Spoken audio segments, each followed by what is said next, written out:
जन सुराज एक व्यवस्था है जो बिहार सुधारने के लिए निकली हुई है। ये जो आदमी है ये प्रशांत किशोर है। पूरे बिहार के समाज में गांव-गांव 18 महीने से पद यात्रा कर रहे हैं, पैदल चल रहे हैं बिहार को सुधारने के लिए। उसी के माध्यम से हमारी टीम यहाँ पे आई है, जन सुराज का मैसेज लेके आई है। हमारे जो साथी हैं उनके माध्यम से ये प्रोग्राम कराया गया है। आप सभी के बीच में एक कंपटीशन करा गया है।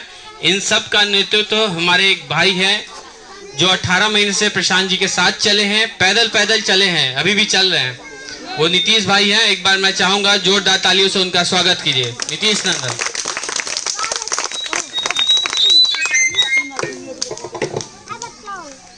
आप सभी का बहुत बहुत धन्यवाद जो आप सब इस कड़क की धूप में अपना अपना समय निकाल करके यहाँ पे आए। लेकिन अब आपके दिमाग में एक सवाल जरूर चलना चाहिए कि भाई ये जन सुराज क्या है। क्योंकि जब हम आप लोगों को बोले हैं कि आपके हाथ में जन सुराज लिखना है तो बहुत सारी माताएं बहनें कहे थे भाई जन सुराज काहे लिखे, जन सुराज क्यों लिखना है। बिल्कुल आपका सवाल जायज था। जब कोई भी आकर के आपसे कुछ कहता है तो सवाल होना चाहिए, सवाल पूछना चाहिए, आंख बंद करके कोई काम नहीं करना चाहिए। हमको बहुत अच्छा लगा है कि आप लोग जागरूक लोगों में से हैं जो सवाल पूछते हैं। इस बात की मुझे बहुत खुशी है। लेकिन अब सवाल ये है कि भाई ये जन सुराज क्या है और क्यों प्रशांत किशोर इसके सूत्रधार जो है पिछले 18 महीने से काहे पैदल चल रहे हैं। आपके दिमाग में सवाल आ रहा होगा ना, तो बिल्कुल सवाल आना चाहिए। जन सुराज एक सामाजिक जागरूकता अभियान है। क्या है? सामाजिक जागरूकता अभियान है। अच्छा, कुछ लोग ध्यान आप लोगों का भटक गया है। हम एक बात कहेंगे, पहले एक बार आप लोग सुन लीजिए, फिर आप लोग बात कर लीजिएगा। तो शुरू करें। आप लोग बोल नहीं रहे, लग रहा है आप लोग आवाज नहीं है मुंह में। शुरू करें। बहुत बढ़िया। ऐसे हम चाहते हैं जब भी हम कुछ पूछे तो आप लोग बोले, तभी लगेगा कि हम आपसे बात कर रहे हैं। नहीं तो लगेगा कि हम बोल रहे हैं और आपका ध्यान कहीं और है। तो जन सुराज क्या है? सामाजिक जागरूकता अभियान है। और इसके संस्थापक कौन है? प्रशांत किशोर। कौन है? आवाज नहीं आ रहा। इसके संस्थापक कौन है? प्रशांत किशोर है। अब सोच रहे हो भाई प्रशांत किशोर कौन है? तो प्रशांत किशोर अपने देश के सबसे बड़े रणनीतिकार हैं। अपने जीवन के 10 सालों में उन्होंने 7 मुख्यमंत्री बनाए। कितने मुख्यमंत्री बनाए? और 1 प्रधानमंत्री बनाए।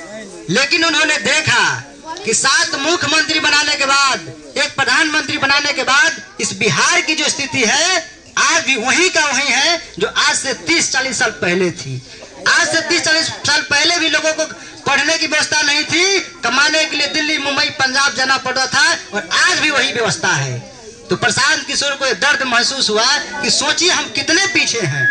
हम तो बहुत शक्ति वाले हैं, हम बहुत बुद्धि वाले हैं। 7 मुख्यमंत्री बना दिए, 1 प्रधानमंत्री बना दिए।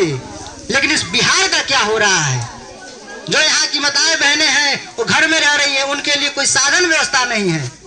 जब बहनें जब पढ़ लेती हैं तो क्या होता है? शादी हो जाता है, चूल्हा चौकी का काम मिल जाता है। उनके जीवन में दूसरा काम मिलता है?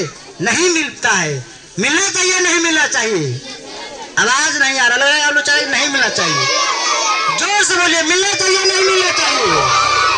देखिए आपके अंदर ये बात है, आप चाहते हैं, दुख है आप लोगों का, आप चाहते हैं कि जब पढ़ लिख ले तो आप अपने दम पे कुछ कर पाए। लेकिन इस बिहार में वैसी कोई व्यवस्था नहीं है।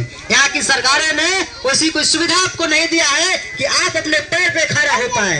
इसीलिए प्रशांत किशोर पिछले 18 महीना से दर की ठोकरें खा रहे हैं, दर पैदल चल रहे हैं। किस लिए चल रहे हैं? इसलिए पैदल चल रहे हैं कि आप सबों के जीवन में खुशहाली आए। आपके जो बाल बच्चे पढ़ लिख ले रहे हैं उनके कमाने खाने की व्यवस्था इस बिहार में हो। आपके जो बच्चे पढ़ने की व्यवस्था नहीं है उनके लिए पढ़ने की व्यवस्था हो।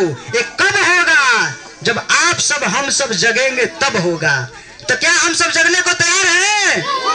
आवाज नहीं आ रहा है। जगने को तैयार है? तो कैसे होगा ये बदलाव? कैसे होगा ये बदलाव? तब होगा जब आप सब जन सुराज यानी कि जनता का सुंदर राज लाने के लिए प्रयास करेंगे। कब होगा? कब होगा? जब आप लोग प्रयास करेंगे। किसके लिए? जन सुराज के लिए। आवाज दीजिए, किसके लिए प्रयास करना है? जन सुराज के लिए प्रयास करना है। अब बात यह है कि भाई जन सुराज के लिए क्यों प्रयास करना है? तो जन स्वराज के इसलिए प्रयास करना है कि प्रशांत किशोर कोई नेता नहीं है और ना वो नेता बनने के लिए पैदल चल रहे हैं। आप ही के गांव से, आप ही के पंचायत से, आप ही के वार्ड से वो इसलिए पैदल घूम रहे हैं कि जो अच्छे लोग हैं, जो सही लोग हैं, सही सोच वाले लोग हैं, उनके साथ सामूहिक प्रयास किया जाए। आप इस बोर्ड पे देखिए, इस पे लिखा गया सही लोग, सही सोच, सामूहिक प्रयास। इसका मतलब क्या है? ये जो पद यात्रा है, जो प्रशांत किशोर पिछले 18 महीना से पैदल चल रहे हैं, अब जरा एक बार सोचिए, जो आदमी 7 मुख्यमंत्री बनाया, एक प्रधानमंत्री बनाया, भाई इसको किसी की कमी है क्या? तो क्यों पैदल चल रहा है? वो इसलिए पैदल चल रहा है कि समाज के जो सही लोग हैं, सही सोच वाले लोग हैं, जो चाहते हैं कि बिहार में बदलाव हो, जो चाहते हैं कि आपके जीवन में खुशहाली आए, उनको खोज रहे हैं। उनको खोज करके मुखिया बनाएंगे, सरपंच बनाएंगे, विधायक बनाएंगे, लेकिन पैसा आएगा कहां से? तो प्रशांत किशोर अपने जीवन काल में जो कमाए हैं, वो पैसा लगा कर, शक्ति बुद्धि लगा करके मुखिया, सरपंच, वार्ड बनाएंगे, अच्छे लोगों को चुन कर लाएंगे, तो फिर आपके लिए विकास होगा। जरा एक मिनट, जरा एक बात बताइए, जब आप लोग जातीय आवासीय प्रमाण पत्र बनाने जाते हैं तो फ्री में बनता है क्या? आवाज नहीं आ रहा चाची, फ्री में बनता है? अब जरा सोचिए, कितनी दुर्भाग्य की बात है, जातीय आवासीय बनाने के लिए सरकार ने हर एक पंचायत में आरटीपीएस काउंटर लगाया है और एक सरकारी कर्मचारी बैठता है, उसका काम यही है कि आपका जातीय आवासीय आय प्रमाण पत्र बनाए, आपका राशन कार्ड बनाए, आपको जो भी सरकारी सुविधा है वो ऑनलाइन करे, लेकिन आपको सुविधा नहीं मिलता है। कभी सोचे क्यों नहीं मिलता है? इसलिए नहीं मिलता है